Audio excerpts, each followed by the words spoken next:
All right. Good morning, everyone. I declare open this public hearing of the Joint Standing Committee on Treaties. These are public proceedings, although the committee may agree to a request to have evidence heard in camera or may determine that certain evidence should be heard in camera. I remind all witnesses that in giving evidence to the committee they are protected by parliamentary privilege. It is unlawful for anyone to threaten or disadvantage a witness on account of evidence given to a committee, and such action may be treated as a contempt of Parliament. It is also a contempt to give false or misleading evidence to a committee. I remind all present, if they wouldn't mind, making sure that their mobile phones are switched off or on silent.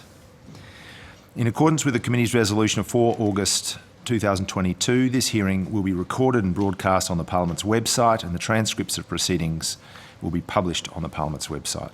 Those here today are advised that filming and recording are permitted during the hearing. I also remind members of the media who may be present or listening on the web of the need to fairly and accurately report the proceedings of the committee. Transcripts of today's proceedings may not be available in time to meet the deadline for questions on notice. Therefore, could you please keep track of any questions on notice so that you're able to respond in the time required to ensure the committee can meet its reporting deadlines. The committee will now take further evidence on the free trade agreement between Australia and the United Kingdom of Great Britain and Northern Ireland. I welcome representatives from the Department of Foreign Affairs and Trade, the Department of Agriculture, Forestry and Fisheries, and the Department of Infrastructure, Transport, Regional Development, Communications and the Arts to give evidence today. For the Hansard record, would you please state your full names and the capacities in which you appear before the committee? Thank you very much, Mr Chair, and good morning. My name is Elizabeth Bowes and I'm the Chief Negotiator and First Assistant Secretary of the Free Trade Agreements and Stakeholder Engagement Division in DFAT. Good morning, Chair. Good morning, Committee. My name is Hira Magici. I'm a Director of the CPTPP section in the Department of Foreign Affairs and Trade. Good morning, Andrew Johnson, Assistant Secretary, Maritime and Shipping Branch, Department of Infrastructure, Transport, Regional Development, Communications and the Arts. Good morning, Chair. Good morning, Committee. My name is Kim Ralston. I am a Director of the International Law Advising's Human Rights and Treaties section at the Department of Foreign Affairs and Trade. Morning, my name is Brendan Peace. I'm the Director of the FTA Goods Market Access section at the Department of Foreign Affairs and Trade. Good morning, my name is Will Nixon. I'm an Assistant Director in the FTA Services Branch at the Department of Foreign Affairs and Trade. Good morning, my name is Alan McGuinness. I'm Acting Director of Goods and Government Procurement at the Department of Foreign Affairs and Trade. And Mr Chair, we're also joined remotely by Mr Paul Murphy, who's a Director in our Services Branch in my division. Excellent. Thank you all. Although the committee doesn't require you to give evidence under oath, I should advise you that this hearing is a legal proceeding. The Parliament therefore has the same standing as proceedings of the respective houses. The giving of false or misleading evidence is a serious matter and may be regarded as a contempt of Parliament. The evidence given today will be recorded by Hansard and attracts parliamentary privilege. I'll invite you to make a brief opening statement, just being mindful that you have appeared before the committee and may be happy to let your previous statement stand. Yes. Yep. Mr Chair, I don't intend to make an opening statement. Thank you, Ms Bowes. So I will start with a few questions and then I'll go to the Deputy Chair and we'll move around. We're grateful to you all for making time again to be with us not that long after we last met. It's an opportunity for the committee to just to come back with some of the things we've heard from other submitters as we deal with this inquiry at the request of the Minister for Trade on an expedited basis. So I just want to pick up the issue of economic analysis and modelling. With respect to this agreement, I mean, Australia currently doesn't undertake or commission independent economic analysis or modelling as a matter of course. There have been times in the past when that's occurred. As far as this agreement is concerned, we have the NIA. We discussed when you were last here some of the information contained in the analysis that the United Kingdom itself undertook. I'm just interested, did we closely engage with and assess that analysis? Thank you very much, Mr Chair. Our Office of chief economist certainly reviewed that analysis, and on the basis of that analysis found that the UK's methodology for constructing its model was robust, and its findings on the potential impacts for the Australian economy should be considered reliable. However, the Office of the Chief Economist did note, as the report itself did, that there are certain limitations contained within the UK model, which is acknowledged on the face of it. That is the same with any model. They are always based on assumptions. In this case, the approach was that the composition of both economies would not change, and that is the underlying assumption for the UK model. So, for example, why we regard that as a potential limitation, which is acknowledged by the United Kingdom, is the composition of certain industries may change, new technologies may improve productivity, or either country may enter into other agreements. And that's particularly the case with the UK, as it's embarking on its new trade policy with independent trade agreements. Having said all that, as I said, taken together with our own analysis reflected in the regulation impact statement, we believe that the UK methodology is robust. Thank you. As far as we are aware, with respect to the agreement that is being negotiated with the European Union, will the European Union's approach involve independent economic analysis or economic analysis and modelling similar to what the UK has done? Chair, I would have to take that on notice. I'm not familiar with the EU approaches. The UK has adopted its own approach to impact analysis and economic modelling. So if I could take that on notice, please. Sure.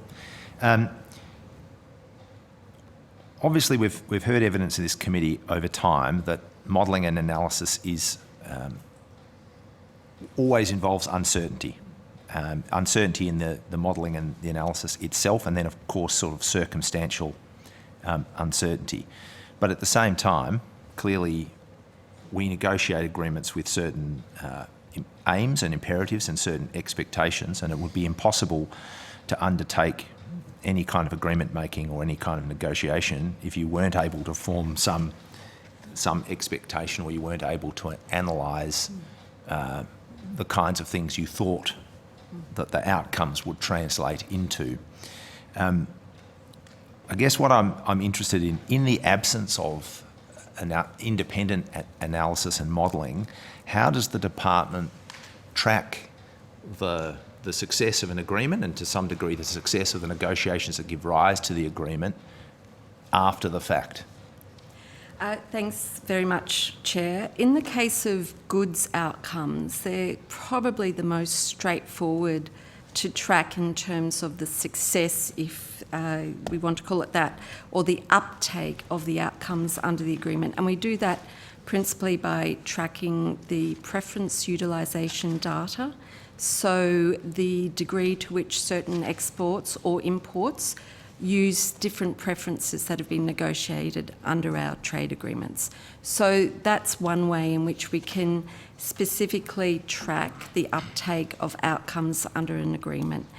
We can, of course, look at the overall level of trade in terms of goods and services, two-way trade, and look at increases over time of our bilateral trade with a negotiating partner, noting that while an FTA is a significant factor in supporting an increase in trade, it is not always the only factor. So it's not a direct correlation, but it is some information that we can draw on to indicate the overall success of an agreement.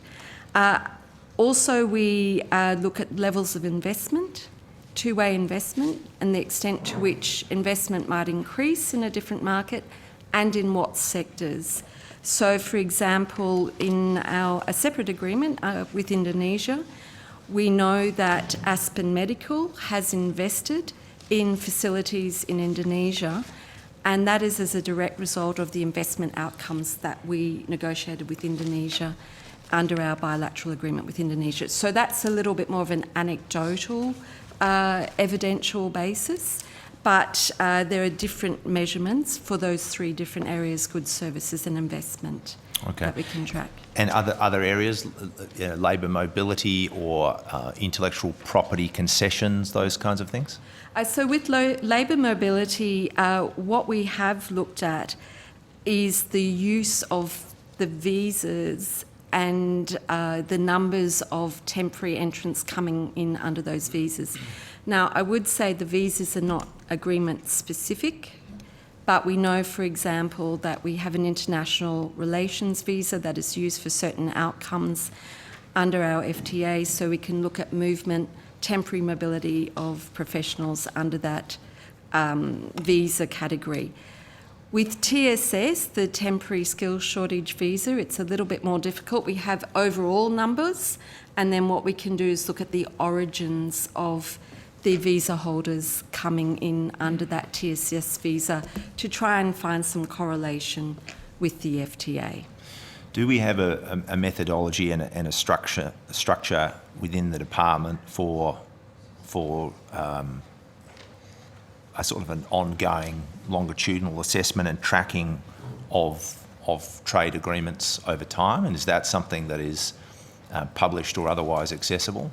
It's not published. It is something that we do on an agreement-by-agreement basis based on the figures, export figures, import figures that I've referred to, level of investment. We do it really for our internal use and to be drawn upon in committee hearings such as this on particular agreements. That said, we are working closely with our Office of Chief Economist to look at ways in which we can enhance the modelling of trade outcomes under our free trade agreements. So that's an ongoing project. We haven't completed that, but that is an ongoing discussion within the department. Perhaps if you take on writing, I think on notice it would be interesting for this committee just to understand a bit more about that, if it's something that's being looked at that hasn't been determined. But I mean, clearly, you know, on some level, and I can understand why it's of internal value. Like clearly, how can any organisation assess the success of what's occurred without looking at what was expected and what actually happened, knowing that in some cases the gap between those two could be circumstantial, but in some cases it could be that the analysis was wrong or the expectations were wrong. But I think it's something we hear from the wider community that they would like to understand that too. And so, you can almost imagine, I mean, we settled the Australia-US Free Trade Agreement, I think, in 2004, and then there's been CHAFTA and various other things.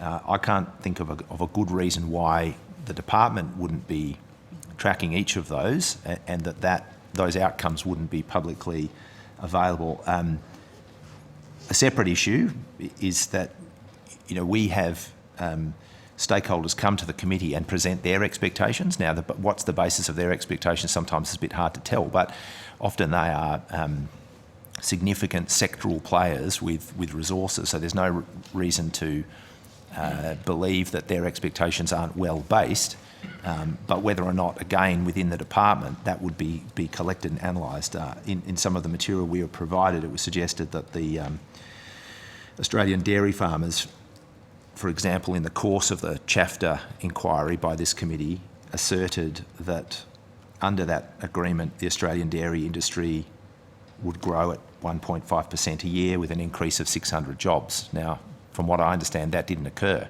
Now, there might be lots of reasons why it didn't occur, but I think understanding that is of value. Mr. Chair, if I might add one element, the regulatory impact assessment or statement that we do is also followed up generally 5 years after entry into force of the agreement by a post-implementation review. That is a requirement under our Office of Best Practice Regulation framework. And so that is another mechanism 5 years after entry into force, pursuant to which we can assess the impact of the outcomes of the agreement. But only at the 5-year mark? I think it's generally at 5 years. I'll have to take on notice if it's more regular or subsequent to that, but certainly at the 5-year mark. And is that made publicly available? Yes, it is, and it's also subject to a public submission process. And so it's advertised and the submissions are made as part of that process to take into account. But like the RAS, it's essentially an internal Yes, assessment. that is correct. Yeah, okay.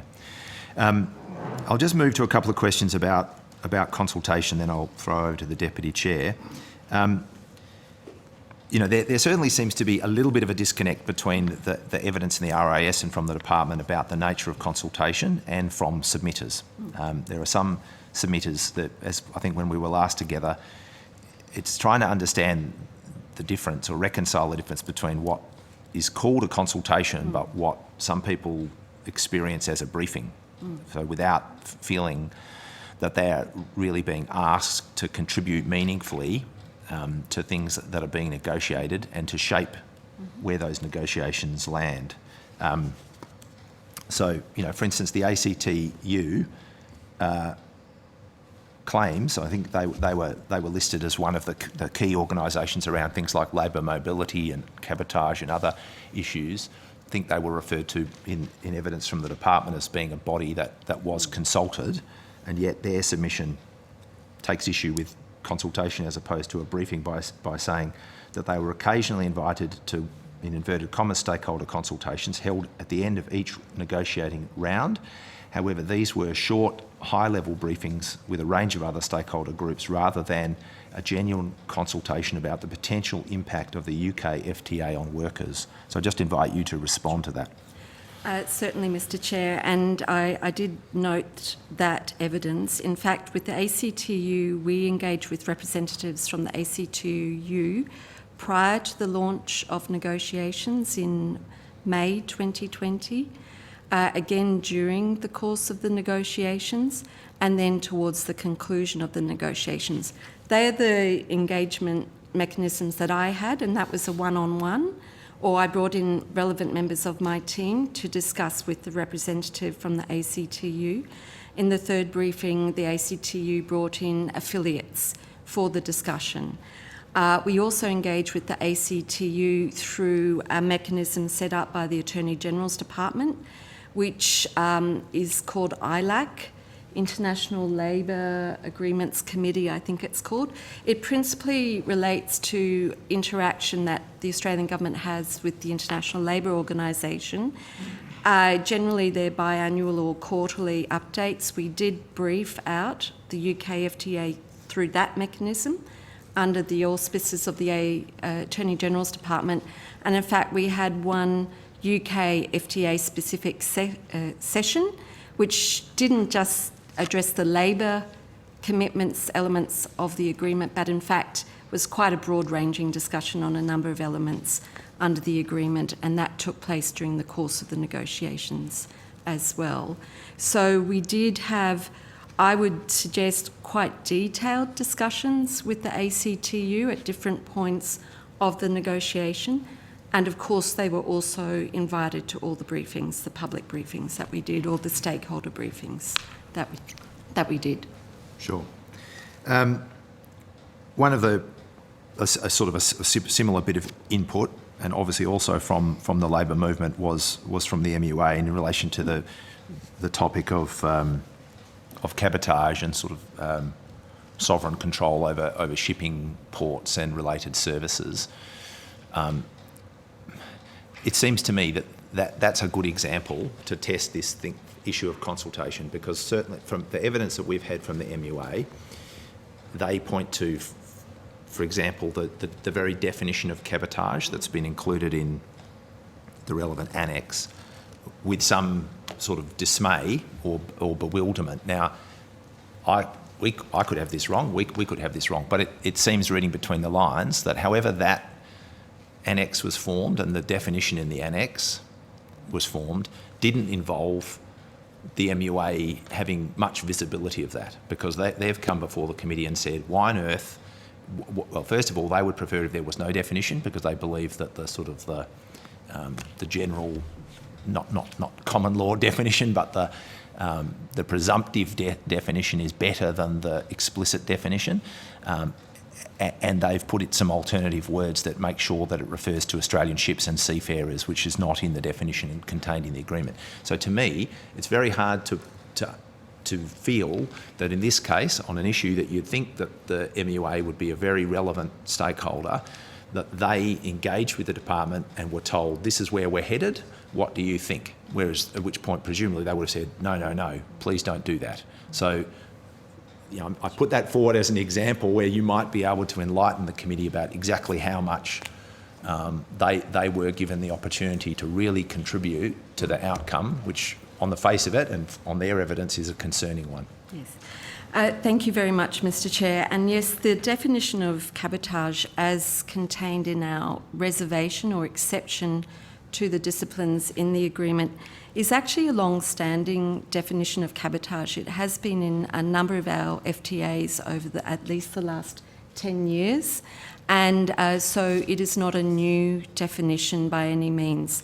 And it is one that certainly reflects the current state of play of cabotage in Australia, which relates to the domestic transport of goods between domestic ports, between transportation of passengers or goods between a port located in Australia and another port located in Australia, and traffic originating and terminating in the same port located in Australia, so within our domestic waters. I would note that with the Maritime Union of Australia, we had quite extensive discussions, principally focused on the International Maritime Transport Services Annex, which we discussed last week. And I would thank the Maritime Union for their very engaged way in which we discussed the annex. It was extremely helpful. We also engaged very closely, and I acknowledge my colleague Andrew Johnson from the Department of Infrastructure, on the development of the annex and the relevant reservations which reflect our long-standing practice. We always made it clear to the United Kingdom that anything we agreed was specific and subject to our long-standing cabotage regime. We were very aware of the sensitivity in that area. And in fact, we had some quite difficult conversations with the UK to maintain our cabotage regime. Andrew, is there anything you wish to add? I'd probably just add that we also had, the MUA did raise a number of the questions that I think they spoke to you about last week, and we had 2 specific meetings with the MUA to work through those in some detail. Not subsequent to last week. No, during prior. the course of the agreement making. Yeah. So the first meeting was on the 22nd of December 2001, where we went through the concerns that they'd raised and sought to answer and resolve those, and then a follow-up meeting on the 10th of March 2022 to also work through their concerns. So it was December 2021? Yep. Yeah. And then March this year. So there was those 2 specific where the sole purpose of the meeting was to work through the commentary and concerns of the MUA. My last question, I might come back to the maritime thing subsequently. My last question is just with respect to consultation, forms of consultation. Like we're well aware that the United States does things differently and the EU does things differently, and this committee, that's been drawn to this committee's attention on a number of occasions, that both of those approaches involve some sort system of allowing midstream access and greater visibility for stakeholders. Has the department ever produced an options paper or done other preparatory work with respect to a process or a structure that would allow greater midstream access to the visibility of the text and the kinds of things that the United States does through its advisory system and that the EU also does through a separate system? Mr. Chair, the subject of transparency during FTA negotiations has been a long-standing discussion that we've had with various governments and stakeholders, and I think it's fair to say that our practice is constantly evolving. So, for example, in the case of the UK FTA, we published our negotiating objectives. We've also done that for the EU FTA. We've published summaries of our negotiating rounds. But also the previous government established the Ministerial Advisory Council, which was specific to discussions on free trade agreement negotiations, included representatives from business, civil society and unions, to really have quite a detailed discussion throughout the course of the negotiations, to have 2-way discussions on negotiating aims, objectives and outcomes. So that is a more recent mechanism that was established under the previous government. There has also been more recently a Joint Standing Committee Foreign Affairs, Defence and Trade inquiry into treaty making, specifically on FTAs, in which the process of transparency was also discussed, and we've responded to that. Whether we have not, to my knowledge, published an options paper for transparency. As I said, this has been an iterative process, but always leading in the direction of more transparency, more engagement with stakeholders. That's all alongside the processes I discussed last week, the briefings, the public submissions process, the one-on-one discussions. Thank you. Deputy Chair. Thanks, Chair. Thank you for coming back. Thank We you. do appreciate it. My first question is, so we heard from people and organisations that were very happy with the FTA, happy about consultation, words like they were delighted, extensive, felt heard and listened to. And then we have heard from, in particular, the CFMEU and MUA, who stated they don't support FTAs in general, and they weren't happy with the consultation process. Comparing to other FTAs, have you done things the same, less than, or say greater than when it comes to consultation? So from my experience, we engaged at an early stage on consultations and then throughout the course of negotiations. So it was also complicated, but also perhaps amplified by the pandemic. So what we did do that was new was online virtual briefings where any stakeholder could join and participate in the briefings. We did those jointly with the UK chief negotiator, and so that was a new mechanism that was as a direct result of the pandemic, so maybe one positive element. Certainly from my perspective, engaging with in consultations, a number of stakeholders did say that this was the highest level of engagement they'd had on an FTA, but as I said, I adopted the approach of reaching out but also responding to any stakeholder that wanted to engage with us. Oh, fantastic. And on cabotage,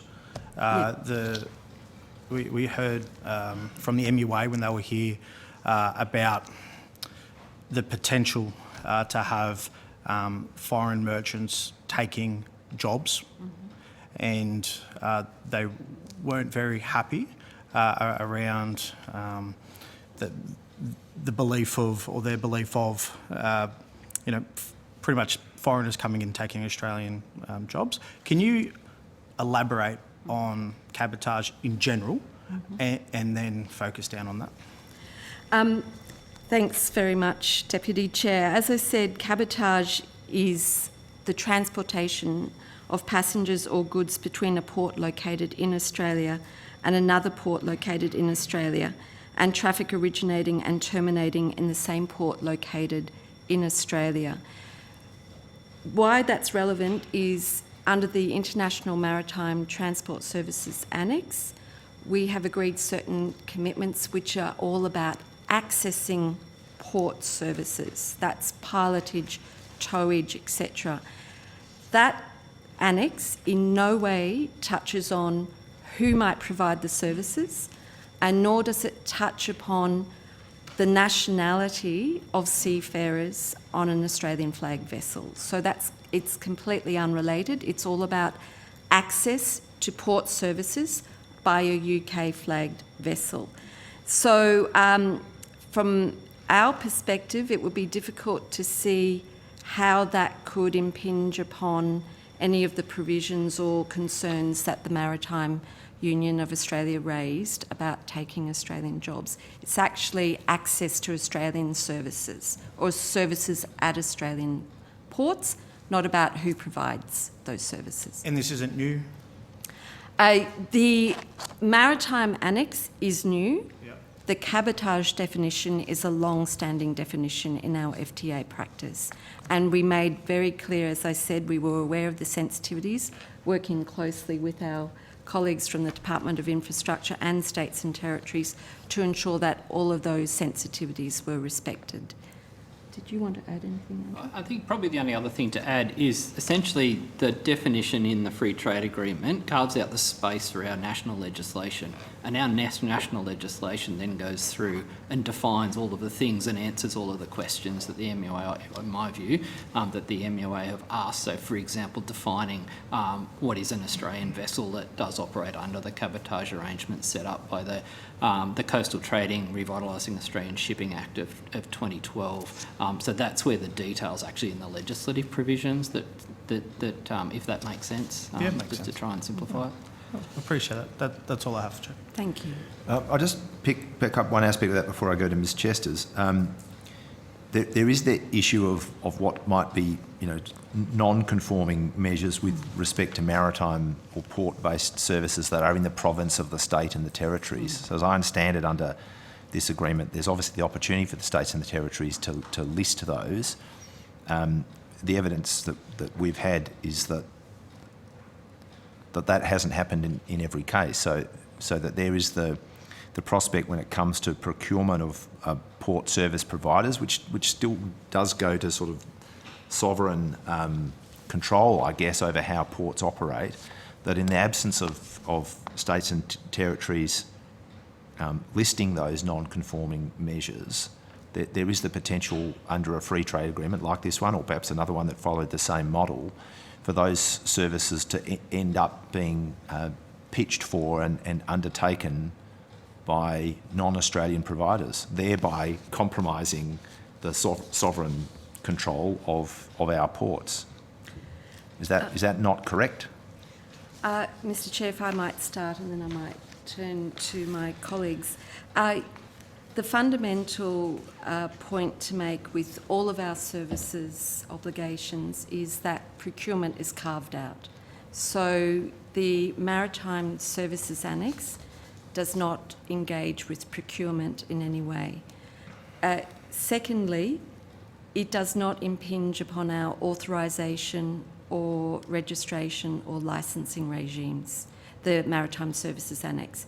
So the Maritime Services Annex, as I said, is all about access to port services, but does not impinge upon the ability of states or territories to determine how those port services are licensed. For example, because there's no inconsistency, or because it doesn't engage with that obligation, there is no need to schedule specific state and territory legislation, because it's only inconsistent measures that need be listed. And in this case, there's no inconsistency.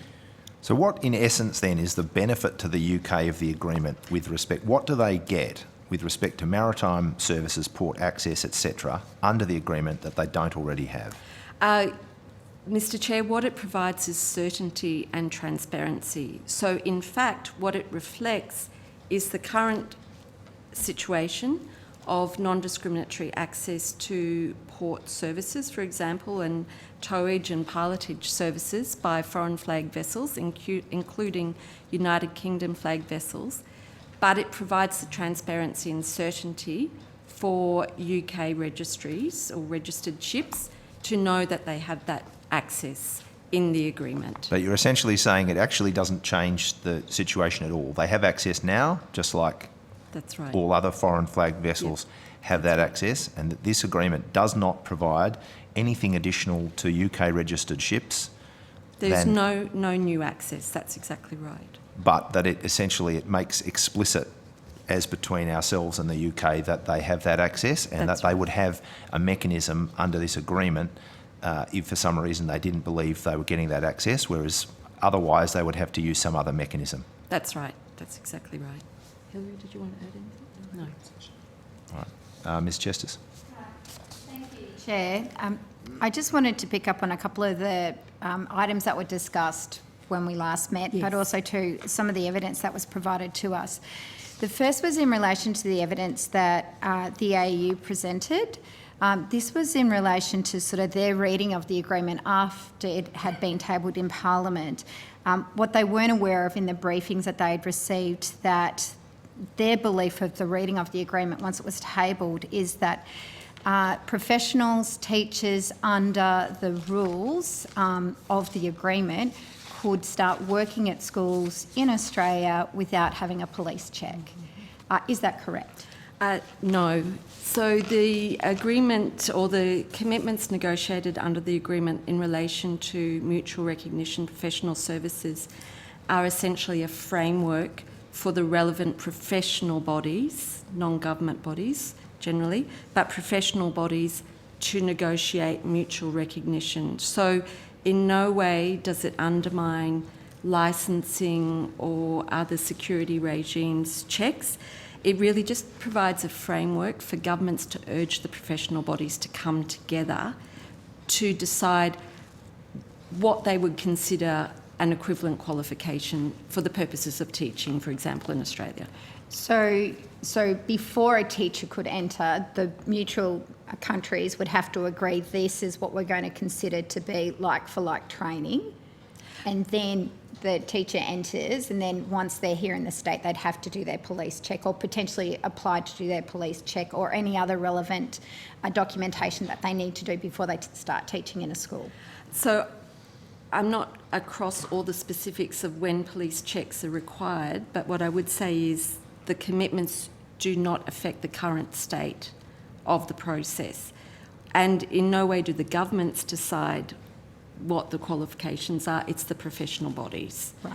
It's really what we've agreed is, and we've had this in other countries, for example, it's a mechanism for us to say to our counterparts, our chartered accountants would like access to your market. Can you encourage your chartered accountant body to meet with ours to then discuss on what terms our chartered accountants can practice in the other jurisdiction? So it's a framework. We can urge our government counterparts to engage with their professional bodies, or we can engage with them together to discuss how we can facilitate and streamline mutual recognition and qualifications processes. But ultimately, the decision as to what to recognise and the processes rests with the professional body, not with the government.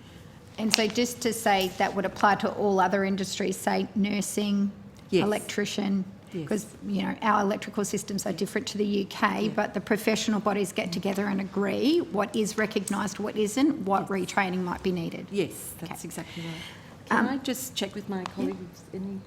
I'm just getting the due diligence checked. Yes, that's great. The other one that came up quite a bit, it was in relation to geographical indications that there's a little bit of sort of amongst committee members a bit unclear about what they actually are, and we might need to have a separate briefing on that in the future, particularly because of the way it relates to the EU. But why it's relevant to this agreement is the UK is already bound by a number of geographical indications with the EU. Can you talk us through or give us some clarity as how they will apply to Australian goods wanting to go over there under this agreement, and where to next? And the reason why I raise that is a number of the areas which we are claiming as a win are affected by geographical indications. And geographical indications are like the reverse of free trade. They ban an entire product from being able to be marketed under that name. So can you give us some more clarity on how that will work under this agreement? Yes, I will commence and then I'll turn to my IP expert. But the fundamental point to keep in mind is we have not in any way changed our system as regards recognition of geographical indications in this agreement. We've preserved our current system for recognition of geographical indications, and at this point that is done through our certified trademark system. So there are no changes in our current practice to geographical indications. I might turn to Will to carry on. Thank you very much for the question. I think it's a really useful starting point to begin with that intellectual property rights are territorial, and so the UK's decision to recognise particular EU GIs in its territories as EU GIs, I believe Prosecco was one that was discussed last week. The UK is bound to recognise certain EU GIs under the terms of its withdrawal agreement with the EU. That is a matter for the UK. The FTA doesn't require the UK to undertake anything in contradiction with its existing withdrawal agreement with the EU, but what we've focused on in the negotiations is preserving our GI system for what we choose to recognise as another country's GI in our territory. And was there any sort of agreement or negotiation, like if we are successful in negotiating an agreement with the EU, any kind of changes to, say, our relationship with the EU on geographical indicators, would that automatically flow to the UK agreement, or would that have to be renegotiated? For example, the EU Trade Commission that we met with said, well, would you be happy with the term, they just threw it out there, Australian Prosecco, which when we heard from the wine industry in our hearing said, that's news to us, they've always said no to that. So as an example of where we could get to with the EU, does that automatically transfer to this agreement, or would we have to renegotiate? So what we've put into the intellectual property chapter of the UK FTA, the Australia-UK FTA, is a mechanism whereby if Australia does agree with any other third party, including the EU, to change our GI system for whatever reason, particularly under a trade agreement, that level of treatment will also be accorded to the UK, and there'll be an opportunity for Australia and the UK to renegotiate the terms of the IP chapter so that they get the same commitments on standard of treatment, standard of protection, different aspects of the system for the protection of GIs. Those commitments will be made to the UK through that renegotiation. It doesn't commit Australia to protect any particular UK terms as a result of those negotiations. That would be fed through whatever hypothetical new system Australia had implemented were that mechanism to be triggered. Do you know how many GIs the UK have agreed to with the EU? Like, are we talking, is it 4 or 5? How many terms? I could take that on notice. The EU has many GIs, so I wouldn't want to take that right now. And our dairy industry are really anxious about that.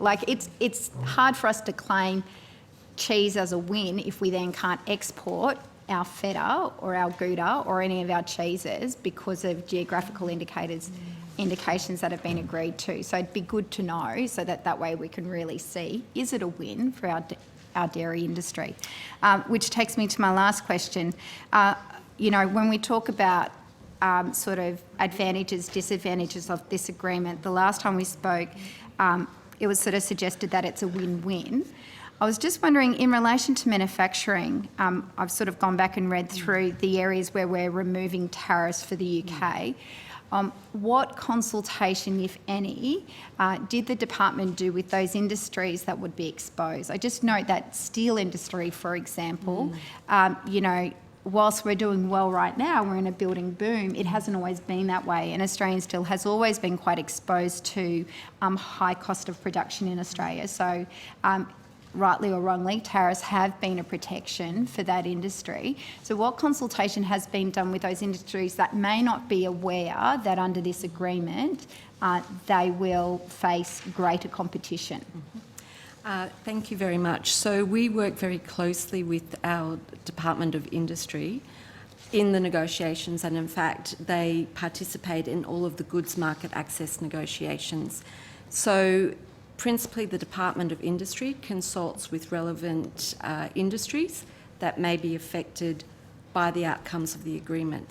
That said, and I will turn to Brendan in a moment, that said, we have a very good relationship with the steel industry and steel industry representatives. We, including myself, consulted over the course of the negotiations with the steel industry, and the outcome in the agreement reflects their concerns. So there is no liberalisation on entry into force. It is over 5 years. So tariffs are decreased over 5 years to elimination after 5 years.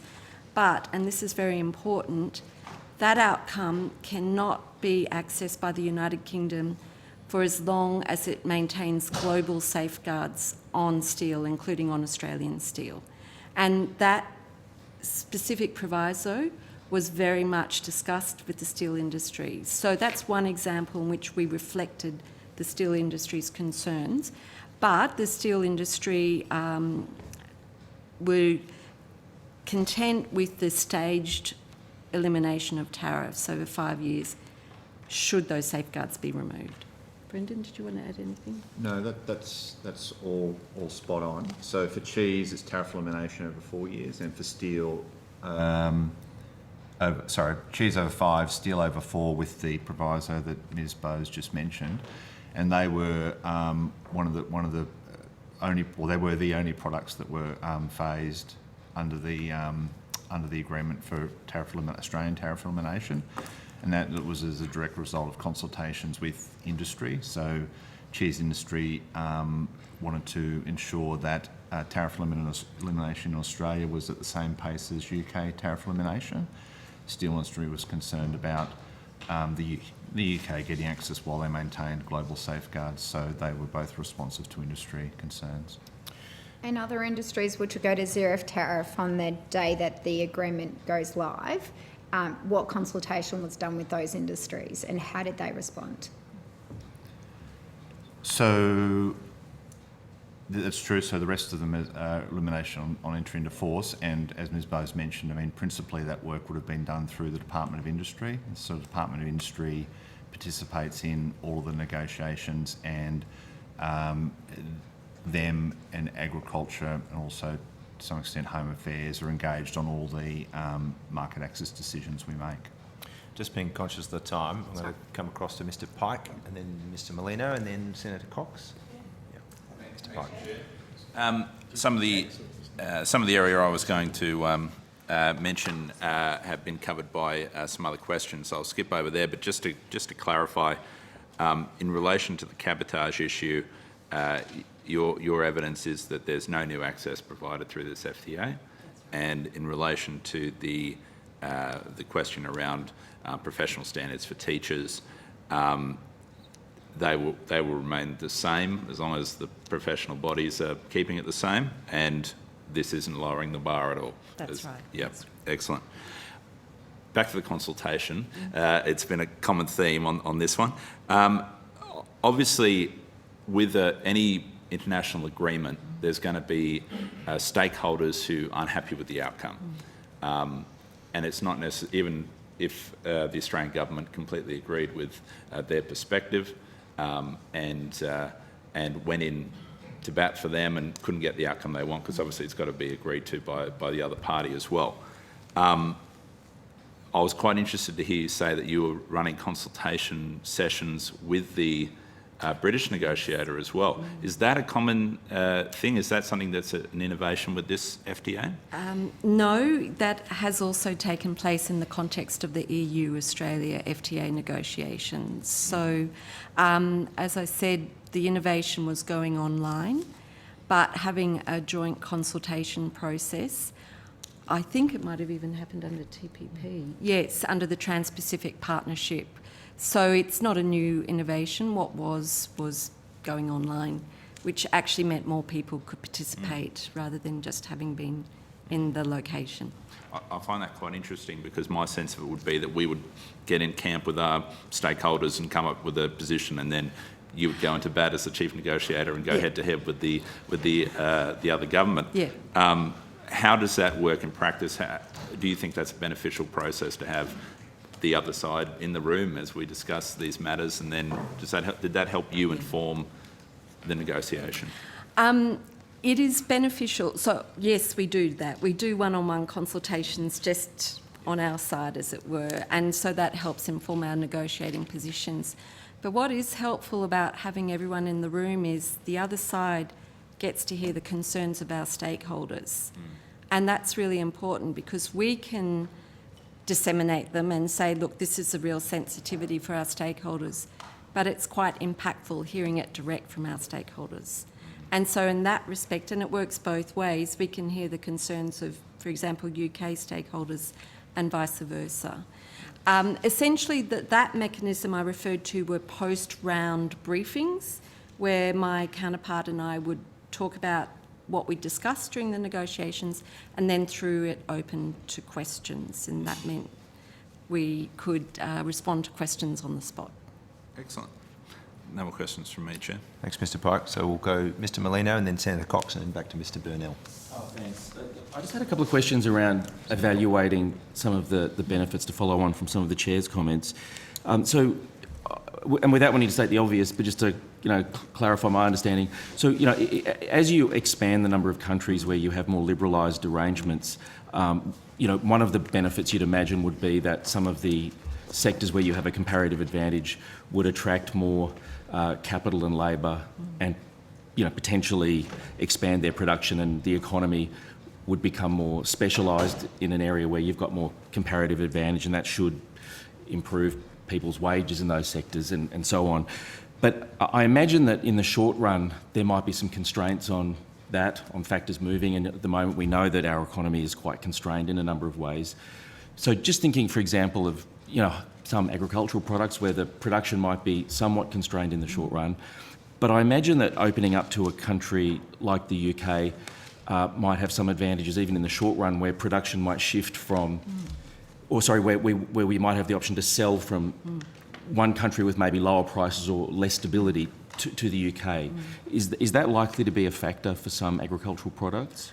Yes, I think that's correct. What we essentially do is create and expand opportunities for our exporters if you're looking at goods and services. So previously, as I said last week, the UK market, and in fact currently until this agreement enters into force, has quite high barriers to some agricultural exports, particularly beef and sheep meat. So it's really not much of a viable option for some of our exporters. By eventually eliminating all of the tariffs and quotas on those particular products, it creates opportunity. Our producers can start factoring that in for production decisions, and also determining what markets might be the most valuable for them, depending on the cuts, for example, of meat or the other products that might be involved. So it is something that creates markets, but it's up to the exporters to take up those opportunities. And they do that through their own process of determining what markets might be most profitable or have the best return at a particular point in time. And I mean, just thinking about over the medium term, you would imagine that then potentially production would expand in sectors where greater access has become available. I mean, I totally understand all the difficulties you've identified of precisely modelling the impact of trade agreements, particularly individual trade agreements. Yeah. But I'm just wondering, I mean, is one approach, or has the department looked at, for example, the cumulative effect of trade agreements over time in certain sectors, and whether we can look at measurable increases in specialisation in the economy, where a particular sector, for example, has gained a cumulatively significant increase in access across a range of economies? Yeah. In recent years, no, not to my knowledge, but that is certainly one avenue that, as I said earlier, we are looking at ways in which we can enhance our modelling, and that's certainly one area we can look at. I can think of a couple of industries that have almost been created due to access provided under free trade agreements that didn't exist prior to the agreement, for example. So has created a new market and has therefore really supported the expansion of that particular industry. So that is a line of inquiry that we can perhaps put more rigour around. It just strikes me the sectoral analysis might be easier than each agreement on its own. I mean, another aspect that I was interested in was that post-COVID, there's an increasing focus on not just specialisation and the gains from trade, but supply chain resilience and the risk associated with having to rely on certain economies. A qualitative gain potentially of a greater access to a market like the UK would be greater supply chain resilience. Is that something that you've looked at, even if not modelled in a quantitative way? Yes, that's certainly one aspect. It's in terms of expanding and diversifying markets is certainly a qualitative benefit of all of our free trade agreements. As I said, it's then up to the exporters to take advantage of those opportunities. But certainly, and this is a particular focus of the Indo-Pacific Economic Framework, a really clear focus on supply chain resilience in the context of trade agreements is an increasing area of work. And last question. So with some economies like the US, I would single out, obviously trade's important, but I would say FDI is as important, if not more important, with the US. I imagine with the UK it's not dissimilar. Do you have any kind of qualitative analysis on whether opening up more liberalised trade arrangements enhances FDI relationships indirectly? I think it's fair to say that there are a couple of factors. One, the raising of the FIRB screening threshold will further encourage what is already a very significant two-way investment relationship. But also our services and mobility outcomes support investment. So, for example, the ability for an investor to come to Australia and live and work in Australia to really set up that investment is enhanced through the agreement. So that's a qualitative improvement, certainty and pathway that we can provide for investors that should increase the area of investment in particular sectors. Thanks, Dr. Molino. Just before I go to Senator Cox, on the point that Dr. Molino was making about the balance between liberalisation and increasing trade, but also investment, and on the other hand, that issue of resilience. The Minerals Council were welcoming the changes, the investment provision changes that would take away some of the performance requirements that in the past used to include things like headquartering and perhaps Australian industry participation ratios and various other things. Obviously, if you take an area like new energy metals or technologies, there's a sort of a geostrategic reason why we would have an interest in seeing more of that, and we need investment in order for it to occur. At the same time, when you relax performance requirements, to some degree you're giving up what otherwise might be elements of sort of sovereign control. Has that actually become within DFAT a new lens? I mean, is that actually a kind of analysis that you need to apply more than perhaps previously, and is the department equipped to do that? I think in terms of the investment, the analysis that is required, certainly we do look at it very much through the lens of how can this further attract investment that we need to grow our economy. In terms of rigorous economic analysis, that is not something that we've engaged on in that specific context to date, but once again, it's a good line of inquiry to make our analysis more rigorous. And the extent to which performance requirement commitments have an impact on investment decisions would be something that would be worth examining further. I'm sure there's some literature that we could draw upon, but in terms of a specific analysis of our agreements, to my knowledge, that hasn't been done recently. Will, anything? No. Yeah, it's an interesting topic. In any case, Senator Cox. Thank you. So last Tuesday, Ms Bowers, you gave evidence to committee just stating that there were, in relation to the Indigenous inclusion chapters.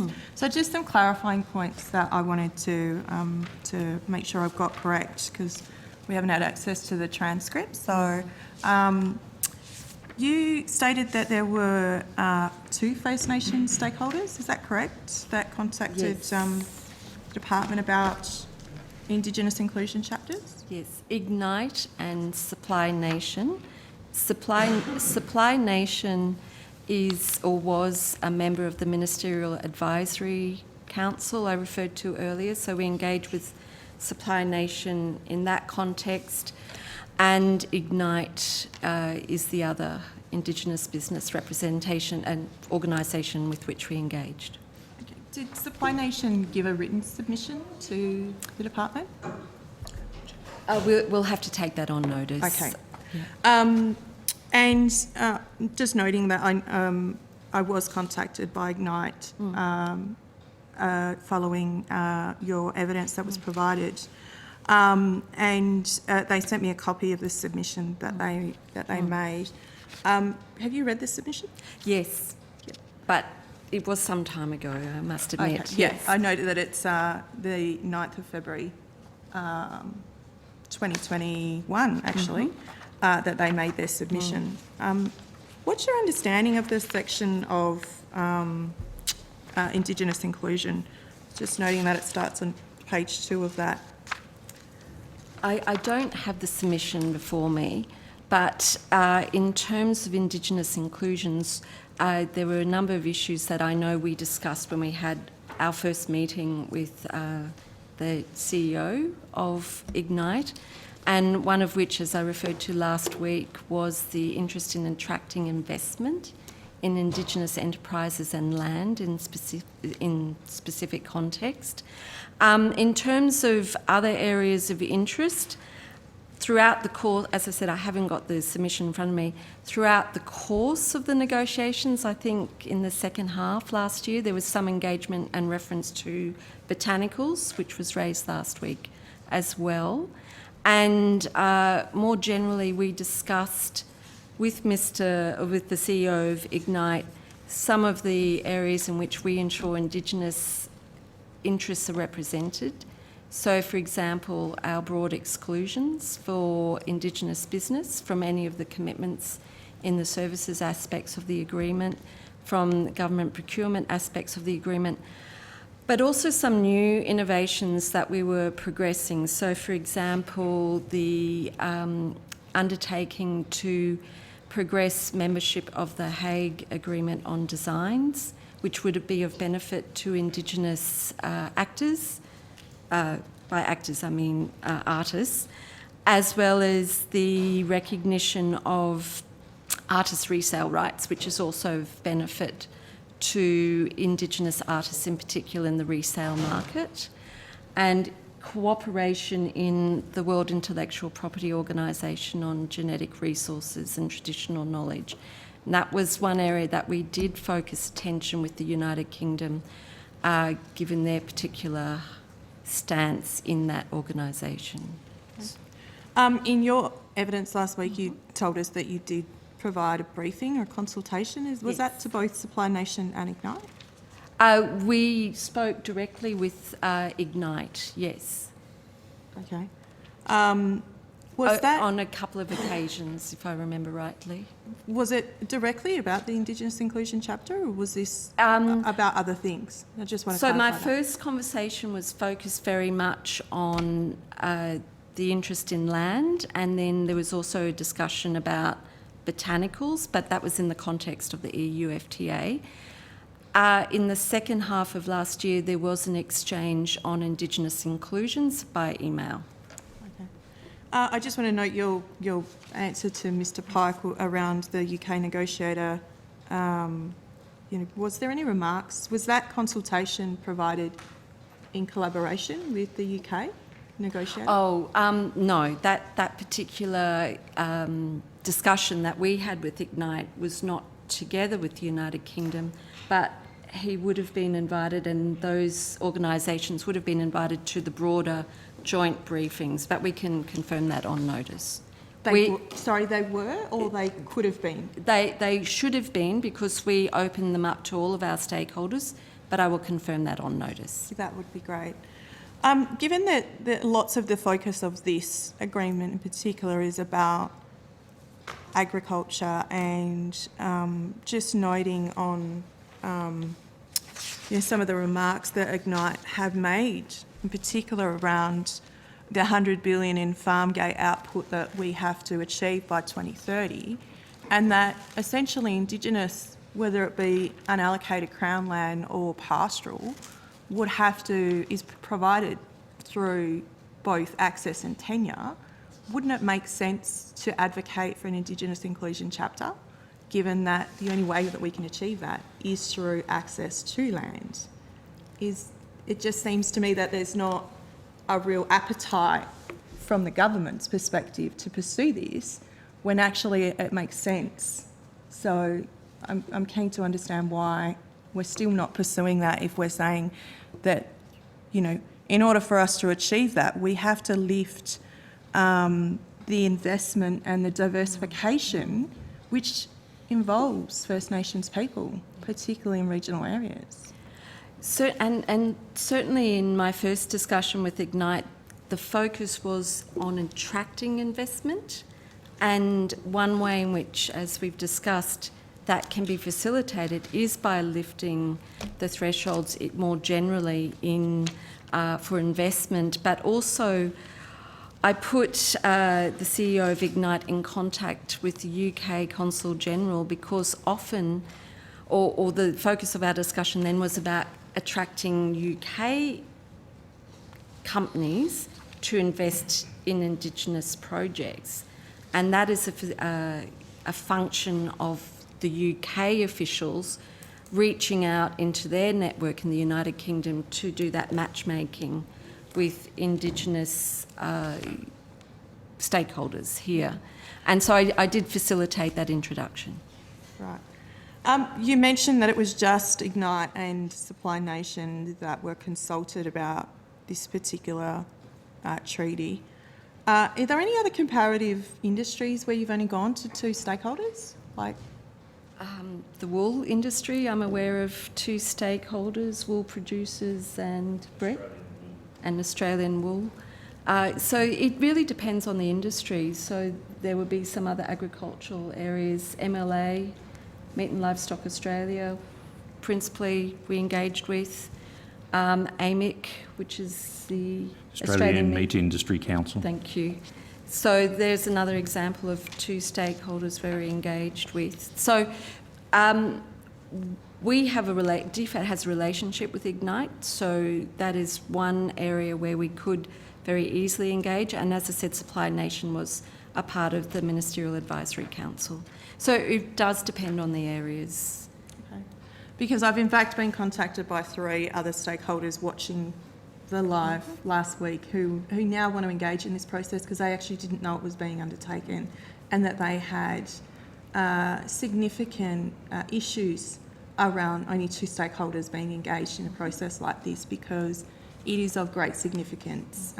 It might be one that we have IPP targets for procurement for government, but we have commercial businesses and we do have individual UK investors coming to us currently individually, not through the UK network, that are seeking to make investment, particularly in renewable energy projects in Australia, which then are not facilitated through our free trade agreement. So this is the feedback that we are getting from stakeholders. So I would ask committee if they would consider actually hearing evidence from some of those other stakeholders, particularly First Nations peoples and communities, to ensure that we are actually hearing more than just 2 stakeholders in that. I appreciate that they're your existing relationships, but there's a broader discussion happening.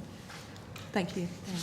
Senator Cox, if I could just add one element. Our engagement on the agreement does not stop with signature, and we are still engaging with stakeholders throughout the process, particularly on implementation. So negotiation is one element, but implementing and getting the best outcomes for our stakeholders is really important. So we would welcome engagement with those stakeholders as well to identify where best their interests can be taken up through the agreement.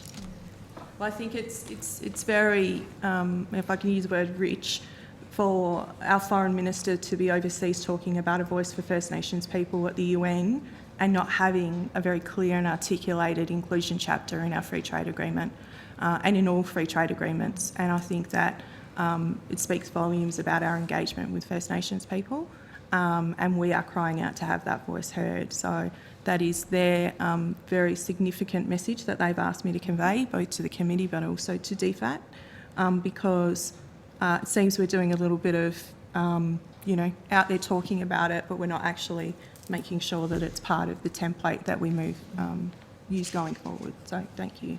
Thank you, Senator. Thank you, Ms. Bowes, and perhaps you could, if it's helpful or possible, just come back to the committee with any relevant contact details that we might, as committee members, be able to use to help facilitate that further interaction. I'll go to Mr. Burnell. Thank you, Chair. I'll start initially with a question for Mr Johnson. A little while back you made mention that there were two dates in particular that consultation occurred between yourselves and the Maritime Union of Australia around the cabotage issue.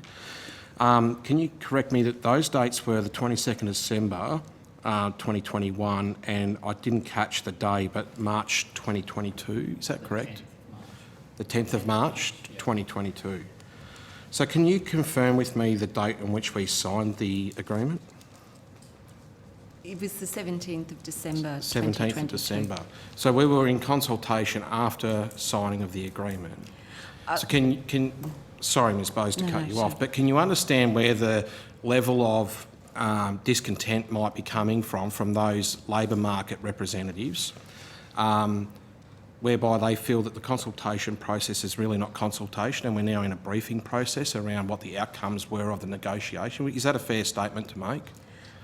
We also engaged with the Maritime Union under the auspices of the ACTU prior to the signature of the agreement. And so on what dates were those discussions had? So I engaged with the ACTU prior to the launch of the negotiations. I can take on notice exactly when, but it was May 2020. During the course of the negotiations, and then towards the end, and this is where the Maritime Union came in November 2021, we had a meeting with the ACTU and some of its affiliates, and that's actually where we engaged closely with the Maritime Union. Do you think that it's a fair statement then to say that if we're talking about November 2021, when we get the peak union body involved in the discussion specifically around the wording or intent of a particular part of an agreement that is going to have potential significant impacts on their sector that they represent, that they might feel a little bit bereaved that they haven't had an opportunity to properly consult around the proposed wording that may be going to be undertaken? As I said, we engaged quite intensively with the Maritime Union. We worked with our Department of Infrastructure colleagues to ensure that the well-known sensitivities were respected, and as I said, cabotage is a well-known sensitivity, so we were very aware of the framework and the parameters to respect that sensitivity, and then had the very detailed discussions from November onwards. Okay. But it is the case, I mean, it was a good pick-up from Mr Burnell in a sense. I mean, the two specific consultations with the MUA, I mean, the way that I'd framed it previously was about that way in which people feel that they're being engaged in a way that meaningfully affects the agreement. I mean, I think the average person in the street wouldn't take the view that engagement that occurs after an agreement has been signed and settled could possibly fit that definition. As I said, we engaged with representatives of peak body unions, but certainly the detailed engagement was after signature or immediately prior or just prior to signature. Yeah, so I mean, the example I gave before is that idea of there's text that's in process and there's definitions and various other things. You're engaging with a stakeholder, you're giving them some realistic sense of what could be in, and they're saying, well, we want it to be more like this, we want it to be more like that. I mean, if you're having a conversation like that and the thing has been signed, what difference does it make? Yes, Mr Chair, sorry, I didn't mean to interrupt. Yeah, I mean, that's... You can understand like that, that clearly no one in the world is going to think that if you're talking to them about, ultimately it's all about the text. If the text has been signed and sealed, any conversations after that have a very different characteristic to a conversation that occurs before that, and any conversation after something's been completed as a text and signed off between two nations can't possibly be regarded as a meaningful consultation as to those outcomes. Those outcomes are complete. Yeah. So one point I would make, and this was another innovation of this agreement, is in June 2021, we published the agreement in principle, which was quite a detailed document, about 17 pages, that outlined the entire agreement, and it did make specific reference to the International Maritime Transport Services Annex and the reference to cabotage. So in terms of potential outcomes, we did give notice of what we were negotiating and the specific reference to cabotage in June, But yes, Chair, I take your point. The detailed discussions were after signature. Sorry, I didn't mean to interrupt you, Mr. Burnell. No. That's, I'm pretty happy with where those questions have finished. Thank you. Senator O'Neill? Sorry, I was unable to attend last week, so I'm sort of picking up the threads here. But can I just ask what might be a dumb question, but what was the change after the consultation that's just been referred to? So you've described the process, the engagement that happened. What significant alterations did that engagement that you're describing deliver in terms of outcome? On the text with the Maritime with the Maritime Union. There were no changes to the agreement. It was working through all of the factors and the questions they had about the effect of the annex.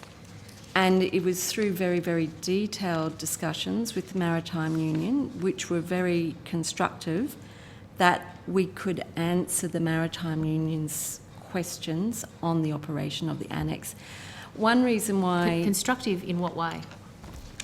It was constructive in terms of us being able to explain the effect of the annex, which, as I said earlier in my evidence, really was to create no change to our existing settings, but to provide certainty and transparency to those settings, and instructive for us to engage with the Maritime Union to understand all the other factors that are at play in our shipping regime, many of which were not relevant to the annex itself, but it was helpful to get that broader context. Okay. And had you had that conversation with them prior to the signing? We did have a conversation with the Maritime Union under the auspices of the ACTU prior to signing. But not as fulsomely as after the signing? No, that is correct. And could you say that your understanding was less fulsome at the time of signing than it was post the signing? Andrew, did you want to say? I think there were a number of very specific questions that the MUA raised, but I think the conversation confirmed that we had appropriately carved out that cabotage regime, and that in my view, the concerns that they had weren't founded in the way that the terms of the agreement have been drafted, because that complete cabotage regime that we already have was protected in that legislation, and the things that they were concerned about we didn't believe were happened because of the way it was drafted. And I can say that I have not had a discussion with the union, the relevant union, about this matter, but if I were to ask them to give evidence before us on the record, Mr Johnson, Ms Bowes, would they provide the same description of the process as you've just provided? In terms of what we did or the outcome? Both. I don't think they agree on the outcome. Just from the evidence that they gave last week, they clearly remain concerned, and we haven't allayed those concerns, but I think in our minds it's our view that all of that cabotage and coastal trading is carved out and protected, so it doesn't provide any additional access or otherwise to vessels flying the UK flag to Australia's cabotage arrangements. Thank you, Chair. Last week... No, Ms Bowes? Yes? Oh, yes, no, I was just to add that last week I think the Maritime Union were asked about the consultation process, and I'm just finding the relevant extract, but I think we can take on notice what they said, but I know they did refer to the consultation process in their evidence last week. And I haven't had a chance to read the transcript. I don't think it's available yet, so I'll look at that with interest. Thank you. Thank you, Senator O'Neill and Ms Bowes. I've just got a couple of other things to pick up. With respect to the labour mobility and the contractual services piece, I think there was reference last week. I mean, a recurring issue has been about labour market testing. Yes. So we've looked at various different trade agreements. Often, in recent times, there's been a trend to not have labour market testing for contractual service providers. But I think the suggestion last week was that, to some degree, there's a labour market testing element to the way we approach contractual services provided through the occupations list, or some other part of how we control or how we identify areas of shortage. Is that right? And is that something you can clarify for us? Mr. Chair, I'll start, and then my colleague Paul Murphy is online. He might wish to add.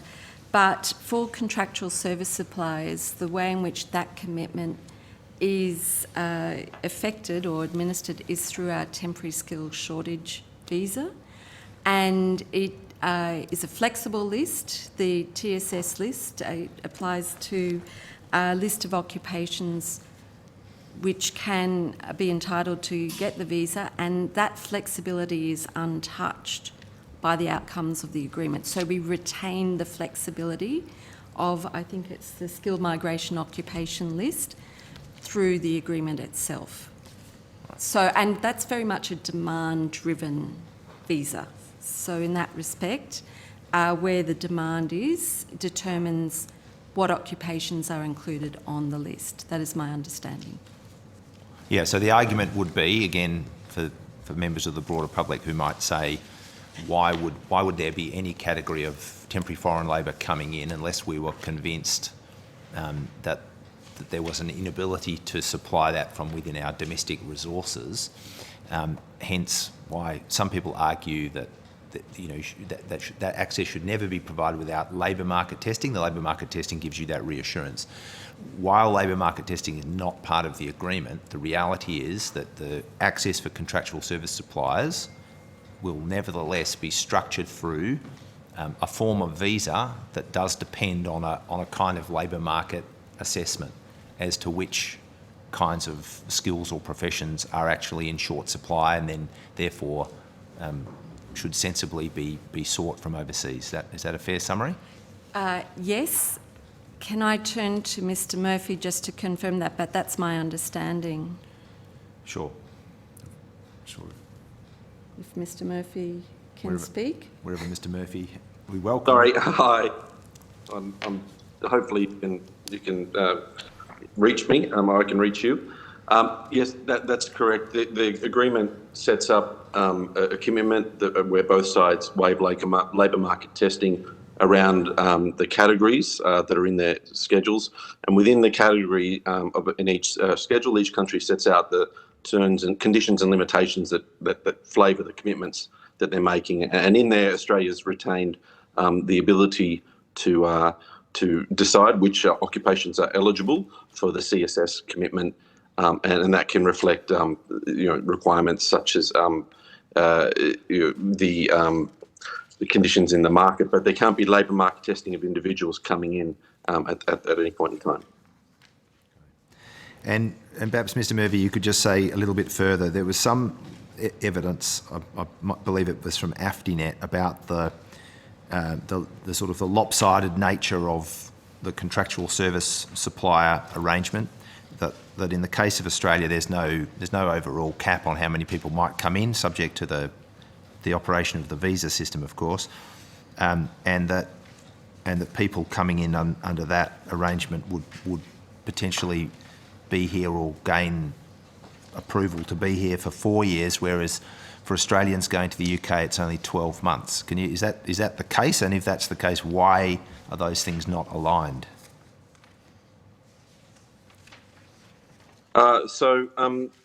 It was precisely because of the flexibility that Australia was retaining around eligible occupations that we made a separate commitment on CSS through an appendix to the annex, to the schedule of commitments, which provides a kind of a reciprocal reflection of the UK's commitments with some minor variations. Within that, we've sought to reflect aspects of the 400 visa, the existing access under the 400 visa. So that includes a 6-month stay. And that was to that set of commitments there, together with the CSF commitment, which is more conventional as per our previous agreements, which retains that flexibility around eligible occupations, but has a longer duration, reflecting the best treatment of our previous agreements. Those two things seen together were perceived to balance the commitment made by the UK, which was for a 1 year guarantee of 1 year stay, up to 1 year stay for across more sectors, providing certainty across those sectors that Australians can have access. So it's not like for like, but be a sense of balance. Sorry, apologies. Okay, thank you. I only have one more thing to raise, so this is the opportunity for any other committee members to think now if they have something else, because otherwise after this I will bring this hearing to a close. And that just goes to, Ms Bowes, what was discussed before, the issue Ms Chesters was discussing in relation to the manufacturing sector and consultation. I think you were suggesting that some of that consultation occurred through the Department of Industry. We obviously don't have the Department of Industry here.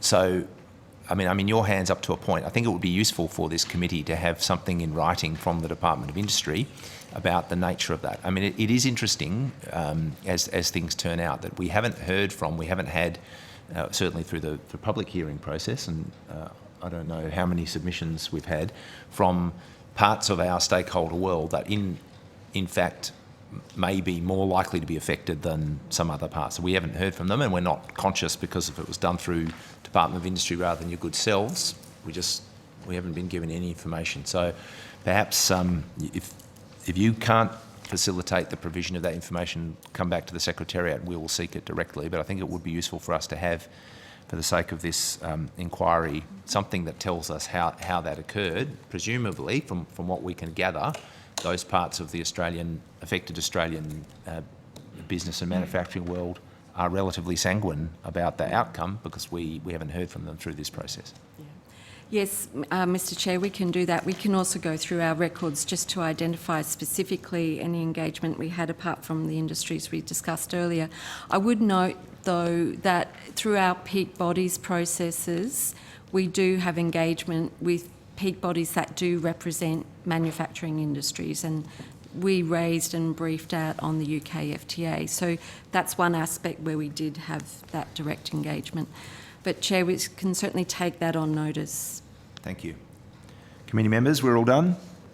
Excellent. Well, thank you all for your attendance here today. And again, so recently after we last saw you, we appreciate it. If you've been asked to provide any additional information, would you please forward it to the Secretary within 7 working days? As I stated in my opening remarks, it is the responsibility of witnesses to meet this deadline in a timely manner. You will be sent a copy of the transcript of your evidence, of course, when it becomes available, and have an opportunity to request corrections to transcription errors. Otherwise, again, thank you, and I declare this public hearing closed.